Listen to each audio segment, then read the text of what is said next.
Hey guys, it's Aubrey. Today I am going to be showing you some meal prep ideas for breakfast. Breakfast is one of those meals that's hard for me to have time to always make something fresh in the morning, something warm. So a lot of the times it just looks like cereal or some yogurt, which are fine, but sometimes it's nice to have some other warm options. And so I meal prepped some options for me and my family this week to help us just have some more variety with our breakfast. So if that interests you, keep watching.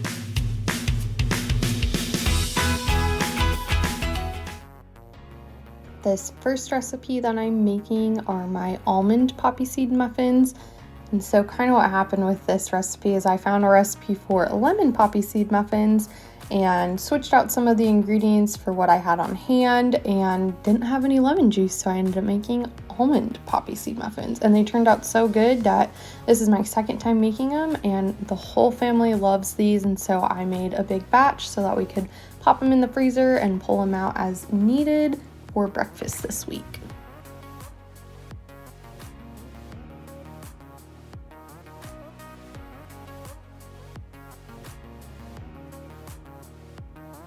I'm just going to combine the rest of the dry ingredients, and I'll be sure to have the recipe and the instructions in the description box below if you want to try making these out. You definitely don't have to use the almond. You could sub for lemon if you'd rather do lemon poppy seed. I think that would be super tasty. If I end up trying that out, I'll definitely post a video including that recipe.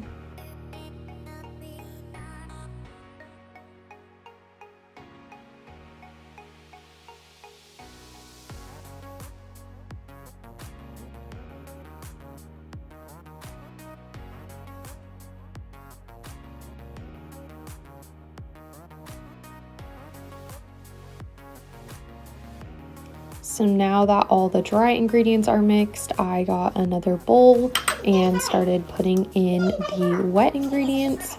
And I swear I always get eggshells in my food when I'm making YouTube videos. I don't know what it is. I generally don't have that problem, but whenever I'm filming, it always happens.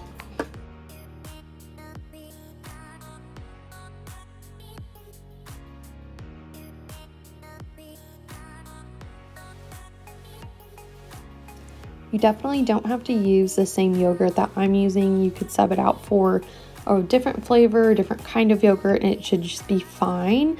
And you could even mix it up even further and do some flavored yogurt, and instead of, putting in the almond extract, you could put in lemon extract or another kind of fruit extract, and then just make all sorts of fun flavor combinations for these muffins.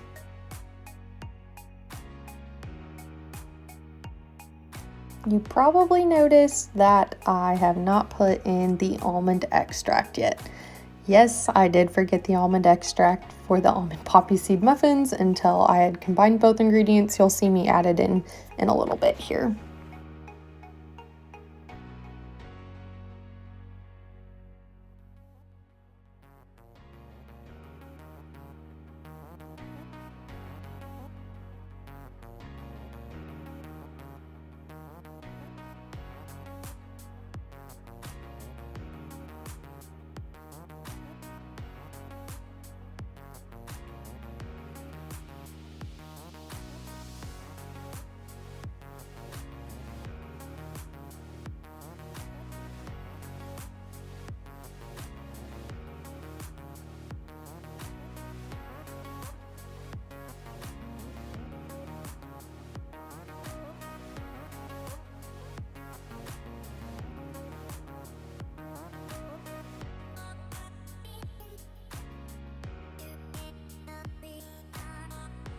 See, I told you I would remember.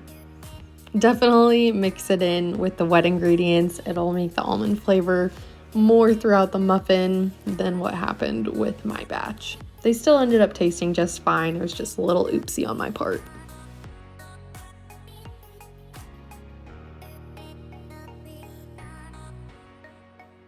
I sprayed my muffin tins with some Pam and then What I like doing is using about 1/4 of a cup of the mixture and putting it in each of the muffin tins. That makes a muffin that's a pretty decent size.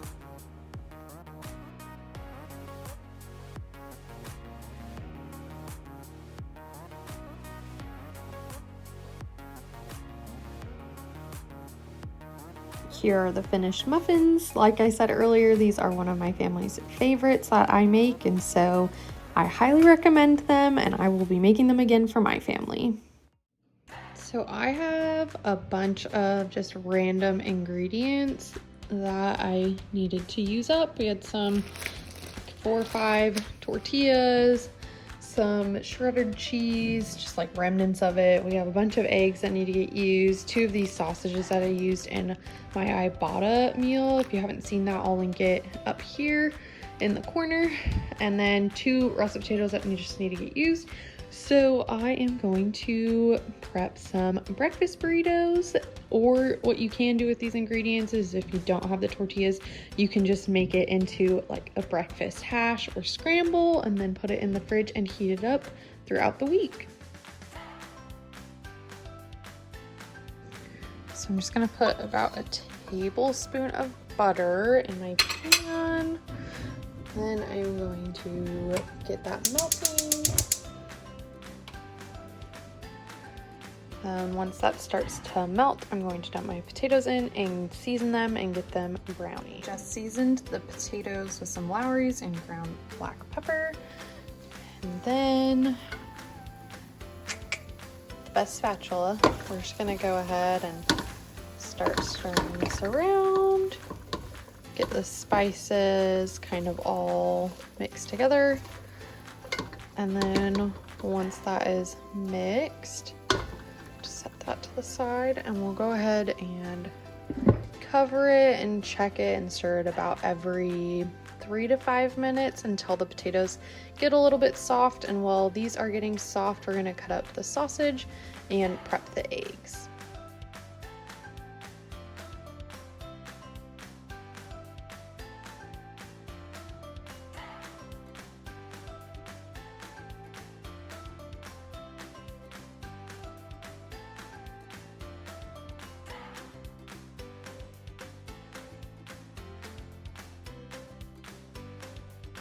So now I'm gonna crack 6 eggs into this bowl and just get them a little bit mixed together, making sure there are no shells. I swear I never get shells in my food except for when I'm making YouTube videos. Don't know why that is. Very frustrating. But we're gonna mix these together. You can definitely add more or less eggs depending on, you know, the amount of ingredients you have and whether you like eggs or not. Personally, I don't love eggs, and so I'd probably do less eggs and more of the potatoes and meat, but making these for my husband and my brother, they both really like eggs. So we're gonna do 6 for them. And once I get these all mixed together and we add them into the pan, if it doesn't look like there's enough eggs in there, I'll go ahead and add maybe 2 more. Just kind of eyeballing it, trying to use stuff up. I also am gonna add the cheese in with the eggs and get that all ready to go.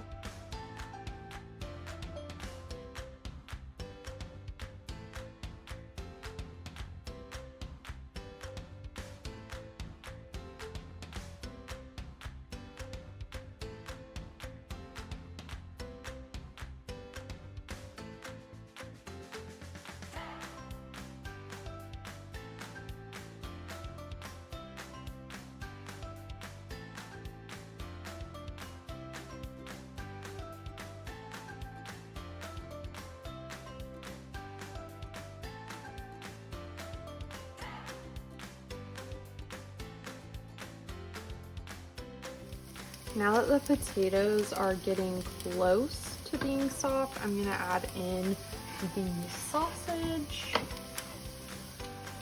That way it can brown before we put the eggs in. So I'm just gonna stir this around, let it cook for like 2 to 3 minutes and check it, and I'll stir it again. And once they look brown enough and the potatoes are pretty much all the way done being cooked, then we'll add in the eggs and cheese mixture. I also will just note that I like covering it so that way it keeps the heat in and it cooks the potatoes a little bit more evenly and a little bit quicker. So I just had made some room on this side of the pan. That's where I'm gonna dump in the egg mixture with the cheese.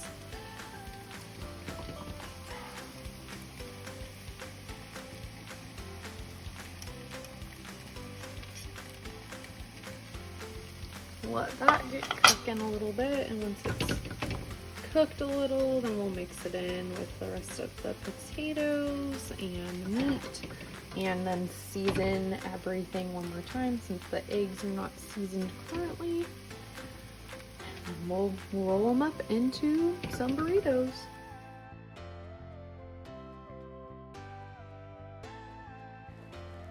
Once the eggs start to cook on the bottom, I just mixed them in with the potatoes and the meat.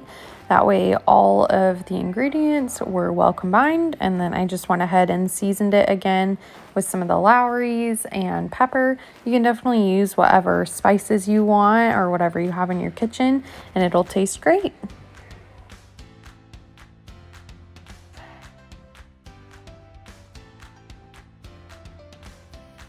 And what I really like about breakfasts or meals like this is I got everything out of my fridge and pantry, and they were just things that I needed to use up. And now I'm going to have breakfast burritos for the next couple of days, and I don't have to go to the store, which in turn saves me money and, you know, some time. So you can definitely add other veggies into this, other seasonings, spices, other meats, really whatever you have laying around. You could even leave the meat out altogether, and you don't even have to eat it in a tortilla if you want. You could just put it in a container and pull it out and heat it up as is.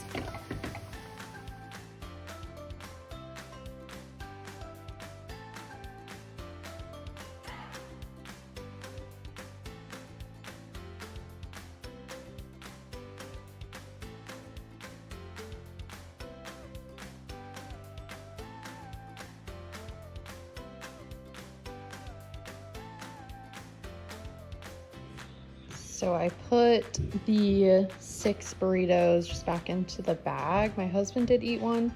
They turned out super good. He really liked them. He's excited to have these for the next couple of mornings or lunches, kind of whenever he eats breakfast or lunch and just wants one. He can grab it either out of the fridge, or if he doesn't get to all of them, we can freeze them and then pull them out that way. And then there was some hash, or just like the burrito mixture left, but we were out of tortillas.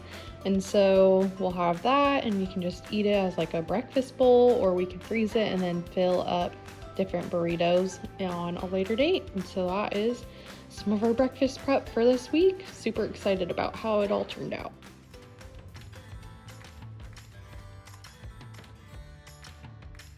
I was really trying to use up our eggs since we have so many of them. And so I decided to make some French toast. We also had this loaf of bread that was getting close to the date on it, and we don't have a whole lot of room in our freezer. And so I figured we could just make some French toast and have that for breakfast this week and just keep it in the fridge. Or if, you know, we don't get to every single piece of French toast, we could freeze a few of them, which would save us room in the freezer instead of, you know, freezing the whole loaf. And so just mixing up all the ingredients here, and then we'll get cooking.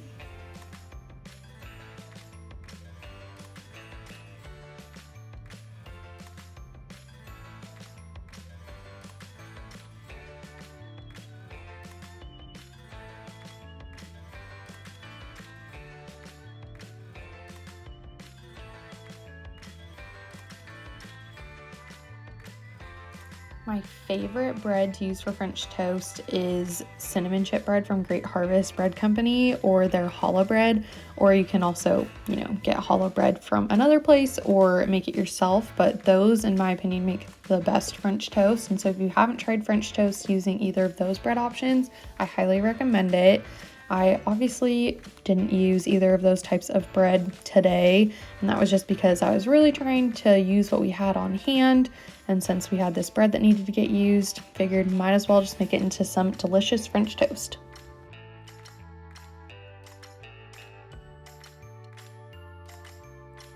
that is all I have for you today. I really enjoyed making this video. It was nice to be able to use up some items that were just in my kitchen and repurpose them into some tasty breakfast items for my family for this week.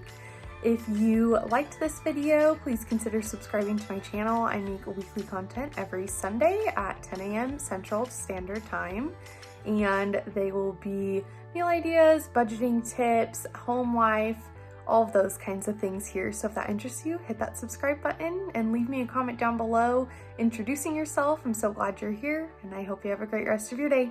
Bye!